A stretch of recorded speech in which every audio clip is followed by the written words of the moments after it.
آئیے کتاب رحمت سورہ الکہف اٹھائیں۔ اللہ تعالیٰ نے ایک واقعہ بیان کیا ہے حضرت موسیٰ اور حضرت خضر علیہ السلام کا، کہ حضرت موسیٰ علیہ السلام عزم مصمم کر کے جب چلے تو اللہ فرماتا ہے کہ ہم نے حضرت موسیٰ علیہ السلام کو جس بندے کی نشانی بتائی تھی وہ بندہ ان کو وہاں مل گیا۔ سفید چادر اوڑے حضرت خضر علیہ السلام وہاں لیٹے ہوئے تھے، تو یہ جا کے ان کے پاس کھڑے ہو گئے کہ حضرت میں آپ کی خدمت میں اس لیے آیا ہوں کہ اللہ نے آپ کو جو خصوصی علم عطا کیے ہیں میں ان کو سیکھنے کی غرض سے آپ کی چوکھٹ پہ آیا ہوں۔ کہا تم میرے ساتھ صبر نہیں کر پاؤ گے، معاملے مشکل ہیں، سفر دشوار ہے، منزل کٹھن ہے، اور میرے معاملات ایسے ہیں کہ تم اعتراض کرو گے، اس کے بغیر تم رہ نہیں سکتے۔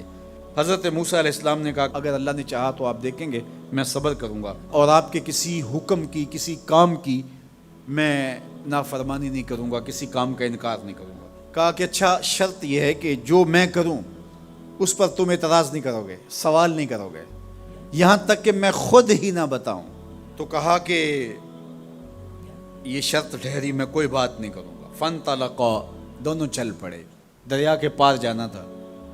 جو کشتی کا مالک تھا، کشتی بان تھا، وہ حضرت خضر علیہ السلام کو جانتا تھا، تو اس نے کرایہ بھی نہیں لیا، لیکن جب کشتی پر سوار ہوئے تو عصا مار کے حضرت خضر علیہ السلام نے کشتی کا ایک پھٹا توڑ دیا۔ تو بے ساختہ حضرت موسیٰ علیہ السلام نے کہا آپ نے پھٹا توڑ دیا، یہ سارے ڈوب جائیں؟ کہا میں نے کہا تھا نا تم میرے کاموں پہ صبر نہیں کر پاؤ گے۔ تو حضرت موسیٰ کو یاد آیا، کہا میں بھول گیا تھا، اس پر مواخذہ نہ کیجیے۔ پھر دونوں چل پڑے، بچے کھیل رہے تھے، ایک خوبصورت لڑکا وہ بھی بچوں میں کھیل رہا تھا۔ حضرت خضر آگے بڑھے اور اس کی گردن مروڑ دی، اس کو قتل کر دیا۔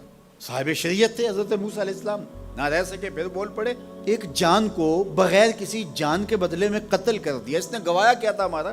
آپ نے بہت ہی جو ہے وہ غلط کام کیا، یہ کام اچھا نہیں کیا آپ نے۔ کہا میں نے کہا نہیں تھا کہ تم میرے ساتھ صبر نہیں کر پاؤ گے۔ کہا ایک موقع اور دے دیجئے، اب اگر میں نے کوئی اعتراض اٹھایا تو پھر دوبارہ مجھے آپ اپنی صحبت میں نہ رکھیے، عذر تمام ہو جائے گا۔ پھر دونوں چل پڑے، یہاں تک کہ ایک بستی میں دونوں آئے تو آپ نے بستی والوں سے کہا کہ ہم مہمان ہیں، آپ ہماری مہمان نوازی کیجیے، کھانا کھلائیے۔ تو انہوں نے انکار کر دیا، کہا کہ ہم تو آپ کو بلایا نہیں ہے، آپ خود آئے ہیں، آپ اپنے کھانے کا خود انتظام کیجیے۔ گزر رہے تھے گلی سے تو ایک دیوار گرنا چاہ رہی تھی، تو جلدی سے اس دیوار کو مرمت کر دیا۔ کہا حضرت ہم اگر چاہتے تو اس پہ اجر لے سکتے تھے، انہوں نے ہمیں کھانا تک نہیں دیا اور ہم ان کی دیواریں سیدھی کر رہے ہیں۔ کہا اب تمہاری میری جدائی ہو گئی، تم نے یہ بھی اعتراض کر دیا۔ تو انہیں یاد آیا کہ وہ یہ بھی اعتراض ہو گیا، اب میں تمہیں بتاتا ہوں کہ یہ 3 کام میں نے کیوں کیے۔ اللہ اکبر۔ اب سنیے، قرآن ہمیں بتاتا ہے کہ ظاہری علم بھی ہوتا ہے لیکن کوئی باطنی علم بھی ہوتا ہے۔ کہا وہ پہلی بات کشتی والی سنو، یہ 2 مسکین بچوں کی کشتی تھی، ان کے گھر کا چولہا اس کی کمائی سے جلتا تھا۔ دریا کنارے کنارے ایک ظالم بادشاہ رہا تھا جو لوگوں کی کشتیاں چھین رہا تھا، ہم نے تھوڑا سا عیب لگا دیا، وہ ٹوٹی کشتی چھوڑ کے چلا گیا۔ اب وہ تھوڑے سے پیسے لگا کے کشتی مرمت کرا لیں گے، گھر کا چولہا جلتا رہے گا، بتاؤ اچھا کیا یا برا کیا؟ کہا رہی بات اس بچے کی جس کو ہم نے قتل کیا، اس کے ماں باپ مومن تھے، نیک تھے، صالح تھے، بچے نے بڑا ہو کے بہت برا ہونا تھا، ہم نے اس کو قتل کر دیا، اللہ اس کے بدلے ان کو بہتر اولاد دے گا۔ علماء تفسیر نے لکھا ہے اس بچے کے بدلے میں اللہ نے ان والدین کو ایک بیٹی عطا کی جس کی نسل سے 70 نبی پیدا ہوئے۔ دیوار کی کہانی بھی سن لیجئے، یہ شہر کے 2 یتیم بچوں کی دیوار تھی اور اس کے نیچے ان کا خزانہ تھا، اور ان کا باپ بڑا نیک تھا۔ خزانہ دیوار کے نیچے ہے، دیوار گرنا چاہ رہی ہے، کسی معمولی دھکے سے گر جاتی۔ 2 ہی صورتیں تھیں، یا وہ بچے خود اپنا خزانہ اٹھا لیتے یا لوگ اٹھا کے لے جاتے۔ لوگ اٹھا کے لے جاتے پھر بھی ہاتھ میں کچھ نہ آیا، اور اگر وہ خود اٹھا لیتے تو بچے ہیں، بچپنے کی وجہ سے وہ اس کو اڑا دیتے۔ تو ہم نے اس کے اوپر دیوار کھڑی کر دی، جب تک وہ اس قابل نہیں ہو جاتے کہ یہ خزانہ نکال کے اس کو صحیح مصرف پہ لگا سکیں، اتنی دیر تک دیوار گرے گی نہیں۔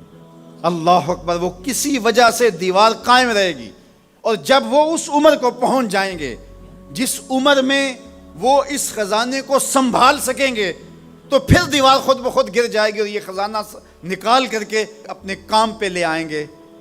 میں جب پہلی مرتبہ اس کو جو ہے وہ غور کے ساتھ تلاوت کیا تو مجھے یہ لگا کہ اس کا انطباق پاکستان کے حالات پہ بھی ہو سکتا ہے، اس لیے کہ یہ بھی یتیموں کا سرمایہ ہے۔ کتنے یتیم روتے بلکتے رہ گئے اور ان کے سر سے جو ہے وہ سائے اٹھ گئے اس وطن کے لیے، لیکن میرے مالک نے اس ملک کے خزانوں پر گہرے پہاڑ اور بڑی بڑی دیواریں کھڑی کر دی ہیں۔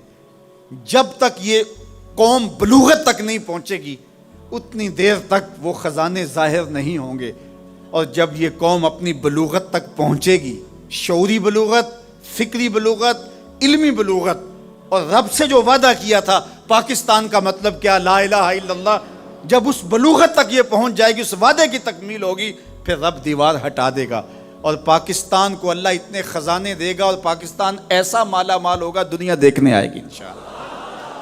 اس لیے رب نے دیواریں بنا کے رکھی۔ تمہارا باپ معین الدین چشتی بڑا نیک تھا، تمہارا باپ داتا گنج بخش علی حجویری بڑا نیک تھا، تمہارا باپ حضرت مجدد الف ثانی بڑا نیک تھا، ان کی وجہ سے میں دیواریں کھڑی کر رہا ہوں اور مضبوط حصار لگا رہا ہوں تمہارے خزانوں پر، اور وہ وقت آئے گا جب تم بلوغت کی عمر کو پہنچو گے، دیواریں ہٹ جائے گی اور تمہارا وطن زمانے پہ مہکتے پھول کی طرح اور چمکتے ستاروں کی طرح اور روشن آفتاب کی طرح چمکتا اور مہکتا دکھائی دے گا، اور زمانہ پاکستان دیکھنے آئے گا، پاکستان دنیا کی قیادت کرے گا انشاءاللہ۔ تو کہا یہ تعویل ہے ان باتوں کی جو باتیں میرے رب نے مجھے بتائی، اور یہ میں نے اپنی مرضی سے نہیں کہیں، اور جو میں نے کیا اپنی مرضی سے نہیں کیا۔ تو یہ باطنی باتیں ہیں، شاید یہ باطنی باتوں کے جوش میں یہ بات بھی میں کر گیا۔ وہ کیا کسی نے کہا تھا کہ بھری محفل میں ایک راز کی بات کہہ دی، بڑا بے ادب ہوں سزا چاہتا ہوں۔